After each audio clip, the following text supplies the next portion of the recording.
Hello, ladies and gentlemen, and welcome to the first cooking video, in fact, in a long time, presented by me, Ted. I haven't decided yet if I'm going to put this up on the second or third YouTube channel that I have, but I think I might put it up on the second YouTube channel, because it's really just more of a channel for random bits and pieces and all sorts of myriad of different video ideas that I've got on there. But today I'm going to be teaching you how to make a very delicious little pasta recipe that you could quite easily make for your loved ones for a nice romantic night in, or just for a quick, easy and reasonably healthy dish that, I don't know, could just go quite a long way. We are going to be making ricotta and salmon tagliatelle pasta. Now, first off, we will need, of course, the main part of it, which is some tagliatelle pasta. I've gone for the 250-gram pack of... No, I can't actually pronounce that right, and that is quite intelligible to me. Then we're also going to go with a bag of spinach. I would say around about 100 to 150 grams. Then we've also got about 80 grams here of fresh, tender and sweet fresh garden peas. Now these are the ones that are have just been freshly picked. These aren't like frozen peas, so I'd really recommend these over frozen peas. Although frozen peas do have their merits, it's just that I would more so put them in something like, say, a pie or something like that, more so than like a pasta dish. You'll also need one small white onion. Some of my recipes do include quite a big emphasis on the use of onions, but not this one, so you'll only need a little one. Then we will also be needing about 200 to 300 grams of Italian ricotta. I have gone for a thing of about 250 grams here, so that should do me just fine. Then we've also got about 100 grams of smoked salmon here. I would recommend between 100 to 200 grams, although 100 grams could reasonably be enough, to be honest with you.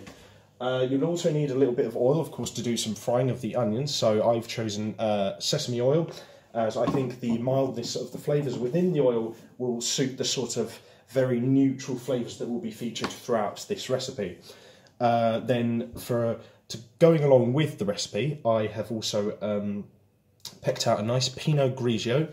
Some of it will be going in with the onions, but only a very tiny bit. This is mainly for having along with the meal, of course. Then, to garnish, we've also got some nice Parmigiano cheese, and part of an optional aspect of the sauce that I will be using will be Belgian Dijon mustard. Although, again, that's entirely up to you, because I'm fully aware that not everyone is into spice. And then another possible garnish we might be using is also pine nuts, but again, that's entirely up to the user in question, because I'm also fully aware that a lot of people do have quite severe allergies to nuts, so it's entirely up to you. Now, for tools, we won't really need much. We'll just need a generally decent cutting knife, one that's fairly largish, a decent sized chopping board, and then if you'll follow me, we'll also need a big saucepan of water that has a little bit of oil into it, so that the pasta doesn't clog together or doesn't starch together. And we'll also need maybe a saucepan or a frying pan for frying the onions in and adding everything together when everything's been prepared and cooked properly. So let's get on to the actual proper method of making this fine little dish. So, to start off with, we will go to the pan of water and turn it on to boil, because I like to fill up my boiling pan with a bit of cold water first, so it boils a bit more naturally. You'll need to then fill it up with a little bit of oil, although only a little bit, and then we're going to turn the other saucepan onto a mid-high heat with a bit of olive oil in it. Of course, you'll need to switch it around so that you can get the oil all well distributed across the bottom of the frying pan or saucepan, whichever you use. Now, the way I like to prepare onions is I like to cut off the hairy non-root bit first, then go about to peeling the onion up. You'll see why I do this in a second.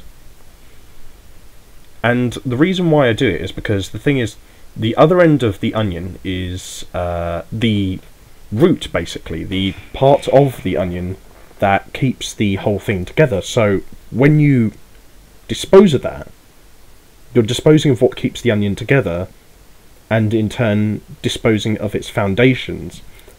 And in order to sort of truly use it to create something great and brilliant, I would argue that you have to keep the root on for the time being until you've properly diced it all up. So here's what I do, as I keep the root on for the time being, and then I cut the onion right up to right near the root. I have shown this in other cooking videos before, but I'll explain here again. And then see, when I cut it up here into diced up little pieces, it means that I'm able to grip the onion a little bit easier. Now, this might mean that I might lose a tiny bit of onion flesh, but at the same time, I'm willing to think that's that's a good sacrifice, really, for having further protection from possibly cutting my fingers or slipping and accidentally jabbing myself. So I'm going to say it's a worthy sacrifice to make, and it makes for an aesthetically pleasing way of cutting your onions, as well as a safer way of doing it in general as well. So after we've cut up the onions, we'll need to, of course, take it to the smaller frying pan or the other saucepan with the oil in it.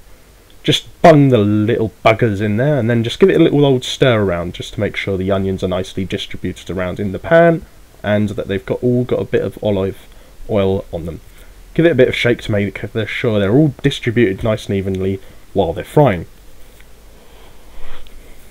Meanwhile, while the water is getting close to boiling, we'll want to prepare the main bit of the sauce. We'll first do this by emptying the ricotta into a bowl. Then we add in about 3 teaspoons, big heaped teaspoons that is, of the Dijon mustard. After we've done this, we'll then want to start stirring it together. Now, ricotta is naturally a little bit solid, although not really like super solid like feta cheese or something like that. But once you start like mashing it up and mixing it around, as you will see here, it does become very soft and somewhat more, not necessarily liquid, but much more softer and much more malleable to a certain extent. Of course, you can't exactly mould it into big cheese balls naturally, but it will be much easier to mix once you've put a bit of elbow grease into it and once you've started to mix it around with the mustard. Although realistically, it won't take that long to get this soft. Next, we'll want to get the tagliatelle pasta and chuck it into the water. At this stage, you might even want to add in a few sea salt flakes or chunks, just to give the pasta water a little bit of extra flavour, although you really don't need to add in much, as the flavour of the other ingredients in the recipe will be more than enough. Now, once you've added in the tagliatelle, you'll just need to give it a little push down, a little stir around for a little bit with the wooden spoon, just to make sure it's all submerged, and again, it's all evenly distributed out in amongst the oily water, so that none of it is left out and none of it burns or anything like that. Just to make sure to stir around the onions again, just to make sure they're evenly distributed and they're not burning, and possibly add some oil if you need to. Now at this point we'll add in about half a glass of white wine, and then we'll just need to stir the onions around a bit basically. Now the reason why we're adding the wine at this point is so that it has a bit of extra time to heat up and pasteurize and kill off the alcohol germs really, because the white wine is more than anything just to add flavour. Then after a couple of minutes we'll add in the bag of spinach, and again kind of use the wooden spoon just to kind of stir it around, make sure it's all evenly distributed, and try and push it down a little bit so that it's a little bit easier for the spinach to wilt and have its moisture kind of taken out by the heat of the pan. Next, after about 4 minutes of the pasta cooking, you want to drain it, obviously, and then bring it back over to the other pan, at which point you'll realistically want to turn the heat off on both hobs, and you'll then want to add in the tagliatelle into the pan with the spinach and the onions in it, and start stirring around as shown here. This is just basically just to get the tagliatelle into the other pan and get it sort of keep it warm for a little bit and start mixing it around with the flavours of the other ingredients that we have added in so far. Then after you've done that, you'll want to add in the mascarpone and mustard sauce.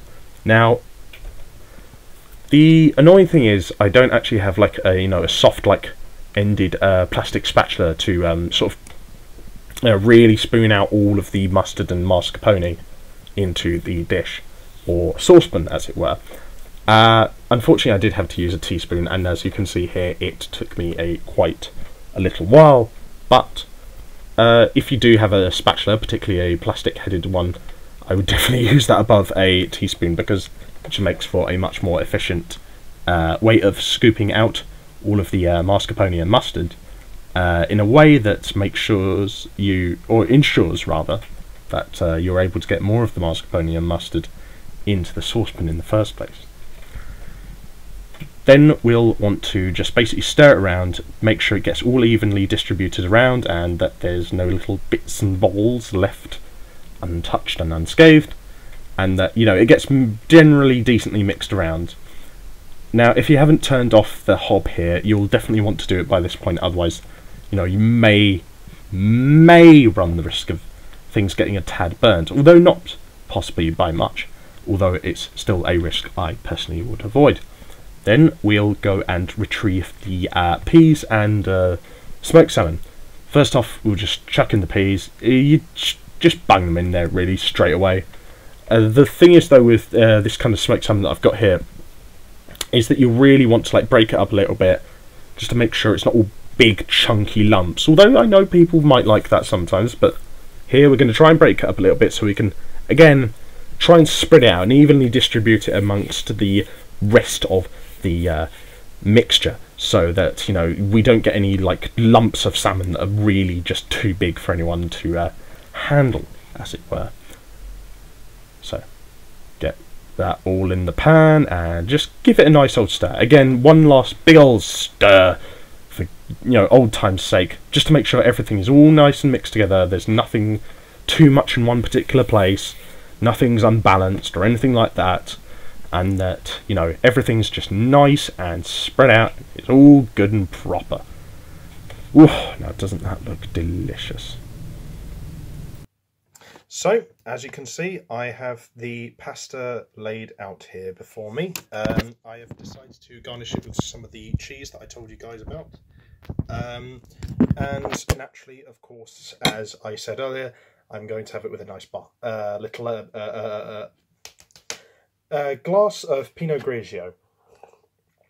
Like I said, this is really a very quick and simple recipe. It's not too complicated. It's not got any really super complicated flavours, but you can kind of sort of alter or garnish it in any way you want.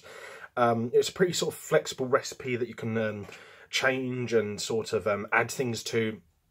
And if it is too mild, then you could possibly add something like, I don't know, maybe a bit of, you know, sriracha sauce or something like that, or a bit of Tabasco, which would work really well with this actually. So I'll leave it up to you guys to garnish it how you wish and how you see fit. As always, I'll be putting the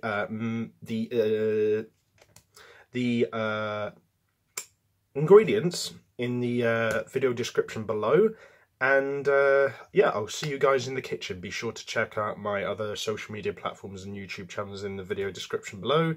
Leave a like, share and subscribe, and if you have any future suggestions for videos in general or specifically cooking videos on this channel in the future, again, be sure to leave them in the comments section below, and I'll see you guys next time. Bye-bye for now.